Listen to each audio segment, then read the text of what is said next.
Kita lanjutkan berikutnya ke fase getar. Ya.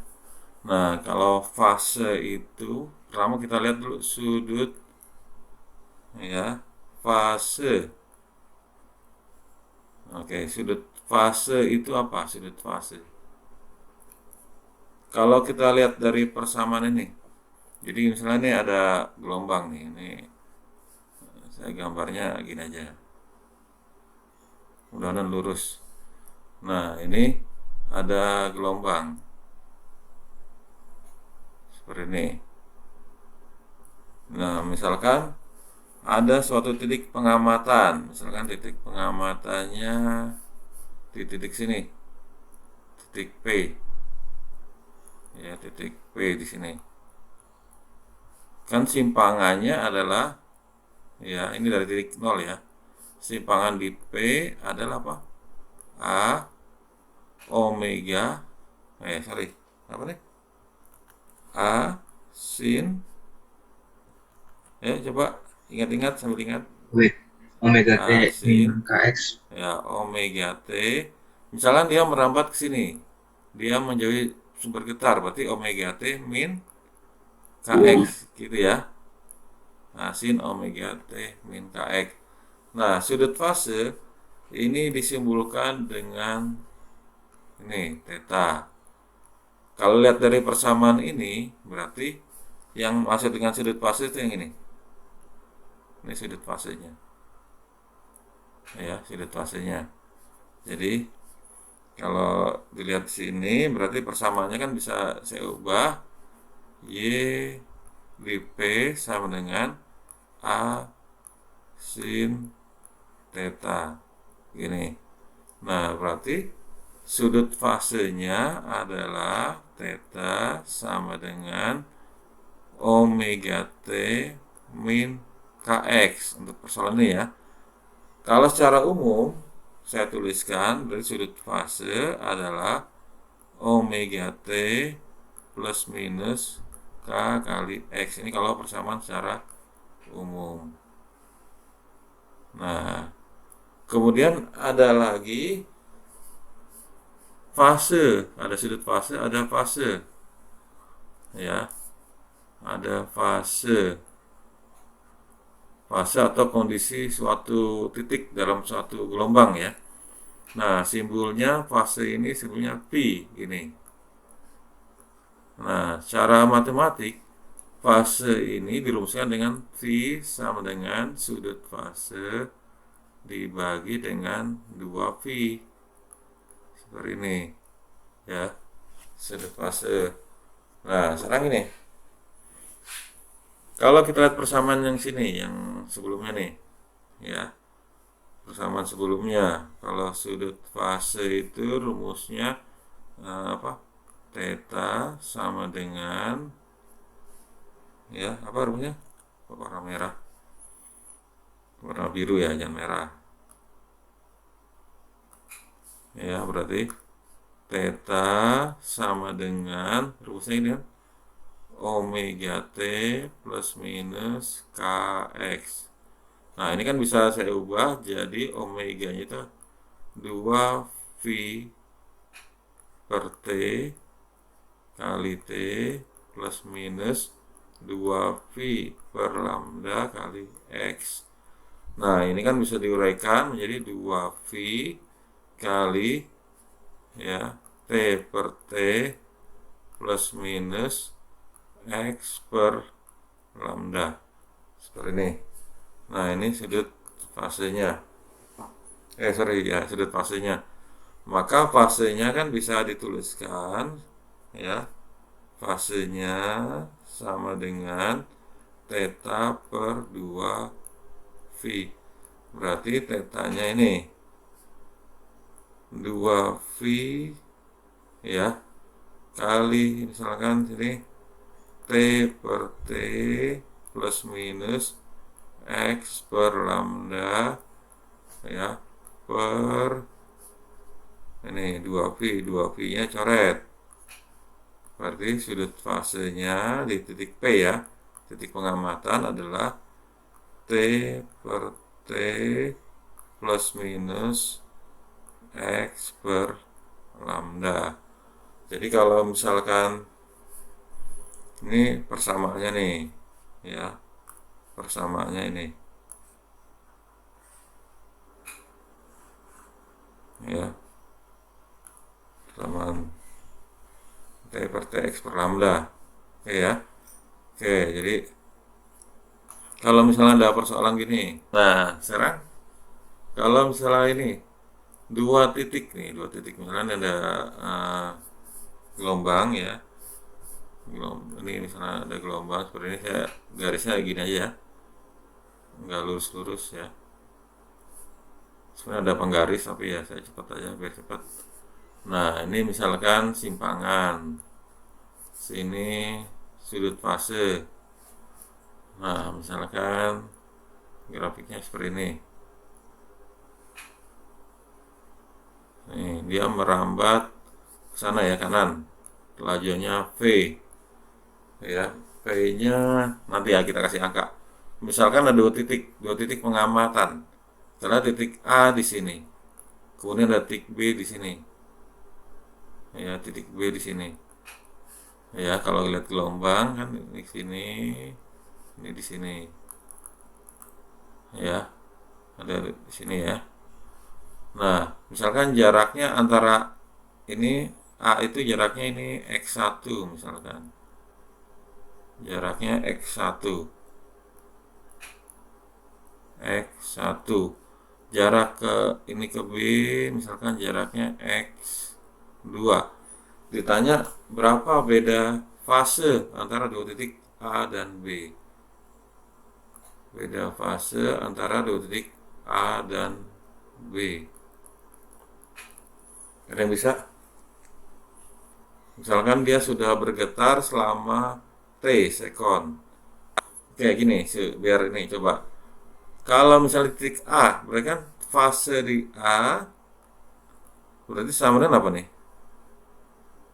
T per T plus minus X per lambda. Berarti X-nya adalah XA. Ya. Sekarang nih, kalau satu gelombang, waktu getarnya berubah nggak nih? Jadi kalau satu gelombang sini ya, misalnya dia bergetar dari satu sumber titik, maka waktu getar, periode, dan panjang gelombang tidak berubah. Yang berubah hanya jaraknya, ya. Nah, sebenarnya kalau titik B, misalnya nih, misalnya fase di B adalah T per T, ya. Oh ya, ini karena dia merambatnya ke apa? Ke kiri ya, merambatnya ke kiri kan berarti dia min ya, merambat kanan, merambat kanan dia min, berarti min XB per lambda, berarti beda fasenya ya, beda fasenya adalah fase di B dikurangi fase di A ya, berarti ya ini nilai mutlak ya, beda fase ya, kasih nilai mutlak ini. Berarti saya tuliskan, berarti kan ini tinggal uraikan aja. Berarti T per T ya min XB per lambda ya min ini T per T min XA per lambda. Ini ya beda fasenya, maka sini kan sama dicoret nih, habis nih T diambil T habis, jadi sisa beda fasenya ini langsung aja, berarti delta X per lambda gini. Sampai contoh misalkan ini gelombangnya ini berjarak X1 nya misalkan 2 cm, X2 nya misalkan 10 cm, dia merambat dengan kecepatan 200 meter per sekon, frekuensinya misalkan 50 Hz. Nah berarti beda fasenya berapa? Udah, berarti tinggal cari langsung nilainya ya. nilainya berarti cari lambdanya dulu ya, cari lambdanya dulu. Berarti kan V sama dengan F kali lambda gini ya. Ini selalu dipakai nih, berarti lambdanya berarti V per F 200 per 50. Ini coret-coret jadi berapa? Halo? 4 meter gini ya. Nah, terus jaraknya X1 nya 2, X2 nya 10. Berarti delta X-nya sama dengan ya, berarti X2 min X1 berarti sama dengan 8 cm. Ubah ke meter. Berapa? 8 kali 10 pangkat min 2 meter. Maka di sini kan kita bisa cari berarti beda fasenya antara dua titik sama dengan ya delta X per lambda. Berarti delta X-nya ini 8 kali 10 min 2 dibagi dengan 4. Berarti beda fasenya 2 kali 10 min 2. Ya, ini ya. Oke, ada pertanyaan di sini?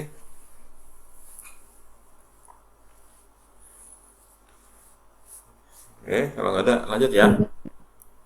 Pak, mau tanya Pak, Ya, itu yang apa? eh yang PA sama PB itu kan yang T per T min XA per mhm. lambda itu min plusnya itu dari mana Pak? Min plusnya, oke. Nilainya dari mana?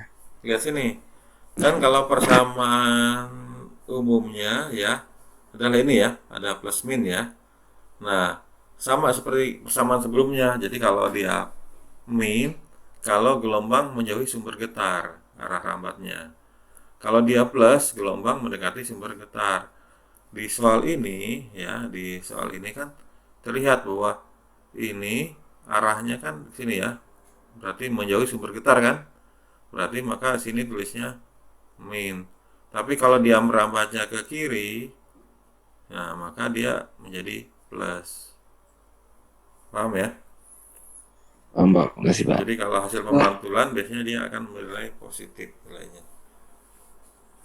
Pak, Ya, boleh zoom out gak Pak? Saya pengen screenshot.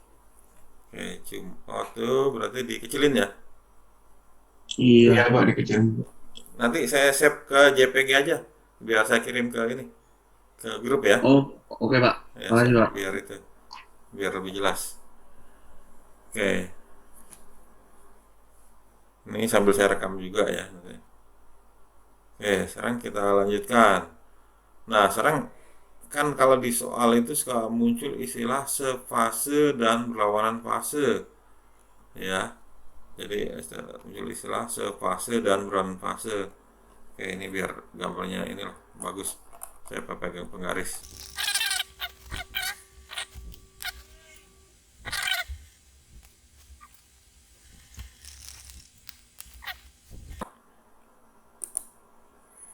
Ini misalkan simpangan Y, yang sini eh, waktu getaran.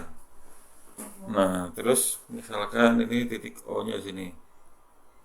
Nah, kemudian ada gelombang, dia merambat. Mudah-mudahan gambarnya halus. Merambat. Nah, ini kan. Ini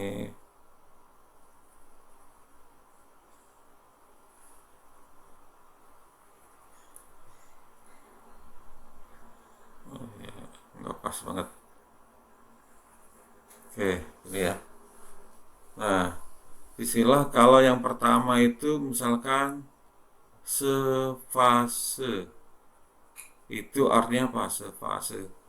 Kalau di buku tuliskan spase itu apa? Coba ada yang udah baca-baca belum?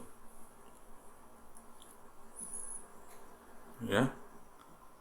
Kalau spase ini berarti artinya dia memiliki simpangan simpangan, ya, tulisannya nggak baca ya. Sepase itu ada simpangan, ya, dan arah getar yang sama, itu sepase. Jadi misalkan kita ambil titik sini, ya, titik pengamatan, titik sini nih. Nah, berarti kalau yang sepase dengan di sini yang mana? Apakah di sini, ya, atau di atas sini? Nah, kita lihat syaratnya. Syaratnya kan dia harus memiliki simpangan dan arah getar yang sama, ya. Berarti saya kasih penggaris ini, berarti dia harus memiliki simpangan yang sama.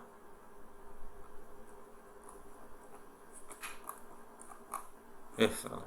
Kok ini? Bentar.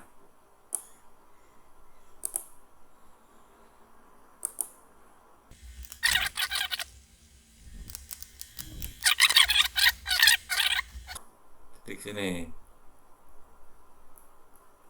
Nah, kita akan mengetahui sepase atau tidaknya. Nah, berarti oke, seperti ini. Nah, sekarang gini.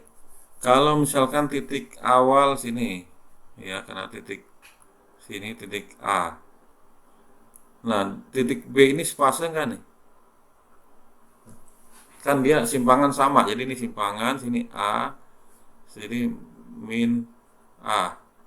Nah, ini kan misalnya titik B. Kira-kira sepase enggak? Halo? Ada yang jawab?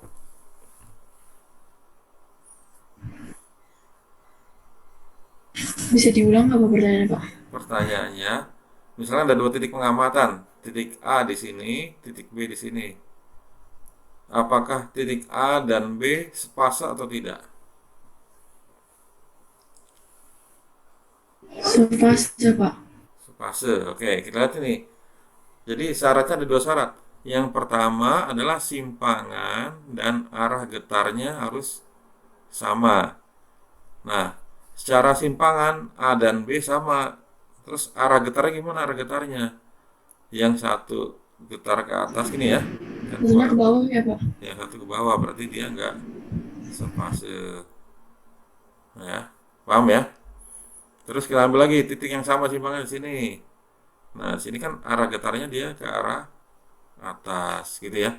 Kalau sini, nah berarti yang sepase itu berarti misalnya ini C, berarti A dan C. Sini dia sepase. Sepase. Berarti jaraknya 1 lambda gitu ya. Terus lagi yang ini, misalnya titik D di sini. Dia sepase enggak? Berarti enggak sepase ya. Kenapa? Karena arah getarnya dia ke bawah. Terus ambil lagi titik sama simpangan sini. Ya. Nah, ini kan getarnya ke atas. Berarti ini misalkan titik E. Nah, berarti dia adalah sepase. Berarti jaraknya ke sini berapa nih? Berapa lambda? 2 lambda. Ya, 2 lambda. Dan seterusnya.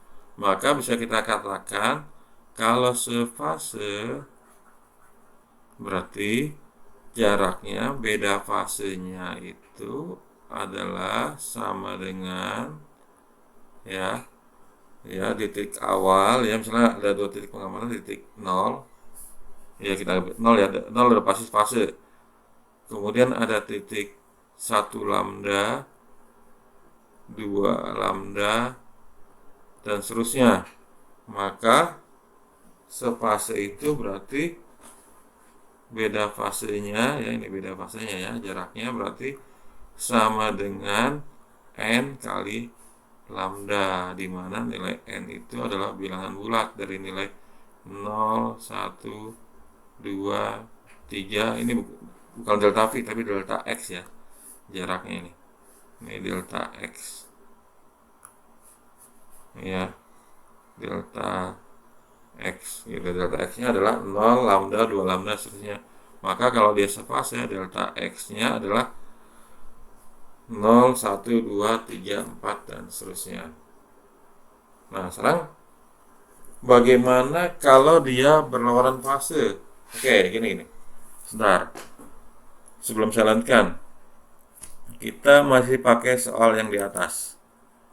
Yang di atas kan sudah ketemu nilai lambdanya, tadi berapa nilainya? Nih, 4 meter ya. Lambdanya 4 meter. Berarti kalau sefase itu di titik mana aja delta X-nya? Delta X-nya yang mana aja? Jadi kalau sefase, delta X-nya itu sama dengan, ya, kan kita temu lambdanya itu yang soal di atas adalah 4 meter. Berarti nilainya 0, terus apa lagi? 4 meter, terus mana lagi? 8 ya, Pak? Ya, 8 meter, terus kali 2, kali 3, 12. 12 meter, dan seterusnya. Dia katakan sefase, berarti dia memiliki arah getar dan simpangan yang sama. Nah, sekarang kalau sudut fasenya berapa? Kalau dia katakan fase, berarti sudut fasenya berapa? Perubahan sudut fasenya. Perubahan sudut fasenya dia harus berapa? Lambda, berarti satu gelombang ya. Satu gelombang, dua gelombang. Kalau satu gelombang berarti berapa radian? Kan sudut fase nyatakan sebagai radian. 1 radian. 2 radian. 2 V radian. 2 V radian. Terus berapa lagi? Kan satu gelombang 2 V. 2 gelombang berarti 4 V, gitu ya. 4 V. Terus naik lagi. Nambah 2 V lagi, jadi berapa? 6 pi radian. 6 V radian. Seterusnya. Ya, atau delta V-nya ya berarti 2N V radian, gitu ya. Ini beda-beda sudut fasenya. Oke.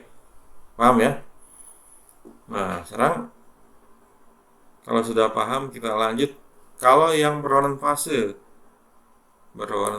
berarti kan ini yang berlawanan fase. Ntar videonya saya upload di YouTube ya, seperti yang kemarin. Kalau yang berlawanan fase, ya, berlawanan fase. Oh ya, warnanya bedain. Biar itu.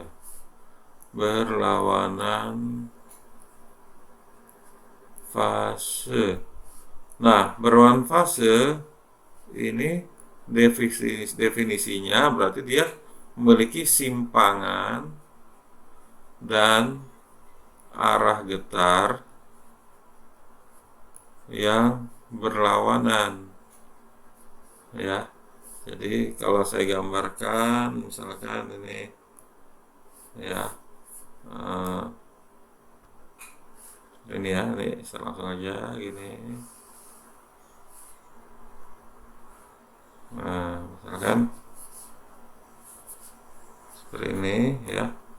Nah, terus ini ada simpangan, ya, simpangan Y, sini A, misalkan sini min A, kan simpangannya gini ya. Ini mudah-mudahan bagus gambarnya. Ya.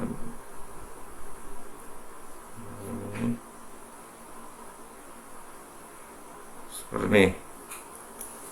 Nah, kalau berlawanan fase berarti dia memiliki simpangan dan arah getar yang berlawanan. Jadi misalkan sini kita ambil titik pengamatan di sini. Ya, ini titik O, ya. Ya, titik O di sini. Nah, terus ini titik pengamatan di sinilah. Warnanya saya ganti warna merah biar. Titik pengamatan di sini. Karena titik awalnya A di sini. Karena ini Y. Nah, yang berlawanan fase dengan titik A yang mana? Berarti dia pertama syaratnya simpangan dan arah getar berlawanan. Jadi kalau di Y berarti dia turun lagi sama dia min Y, berarti ini daerah sini areanya. Ya, berarti area sini. Dia simpangannya berlawanan. Ya. Nah, terus arah getar juga harus apa? Berlawanan. Jadi kalau misalkan ini arah getarnya ke atas, berarti misalkan titik pengamatan di sini, titik B. Ya, titik B di sini. Nah, titik B ini berarti dia arah getarnya mana nih? Atas bawah. Halo? Bawah, Pak. Bawah. Turun ya sini ya. Nah, berarti ini katakan bawah berarti berlawanan fase. Kalau misalnya di titik C, misalnya di pengamatan C di sini. Nah, ya, berarti arah getarnya kemana nih? Atas. Ke atas. Berarti nggak berlawanan fase. Berarti yang berlawanan fase ini. Nah, ini jaraknya berapa? Setengah lambda. Setengah lambda. Ya. Terus lagi yang berlawanan, kita tarik sini, berarti titik sini. Dia arah getar ke bawah. Ini misalnya titik D. Nah, ini jaraknya ini ke sini berapa nih? Ini sini 1 lambda. Di sini setengah lambda jadi berapa? 3/2 lambda gini ya. Terus lagi yang berlawanan yang sini. Ini kan pasti ini ke atas, nggak berlawanan. Berlawanan sini. Berarti ini sampai sini ya. Berarti ini 5/2 lambda. Berarti kan beda jaraknya, beda x-nya ya adalah apa? Nih, setengah lambda. Terus apa lagi? 3/2 lambda, 5/2 lambda, ya 7/2 lambda. Nah, atau di dalam persamaan delta x-nya sama dengan, kan lihat ini angkanya 1, 3, 5, 7. Berarti apa? Ganjil ya. Lalu persamaannya 2n-1/2 lambda gini ya persamaannya. Jadi n-nya dari angka 1, 2, 3. Jadi ntar kalau persoalan apakah dia fase berlawan fase, nah kita lihat dari persamaan ini ya. Berarti kalau di soal tadi kan lambdanya 4 meter, lambda 4 meter, berarti delta x-nya yang berlawan fase berarti apa nih? Setengah lambda, berarti 4/2, 2 gini ya. Terus apa lagi? Halo? Halo?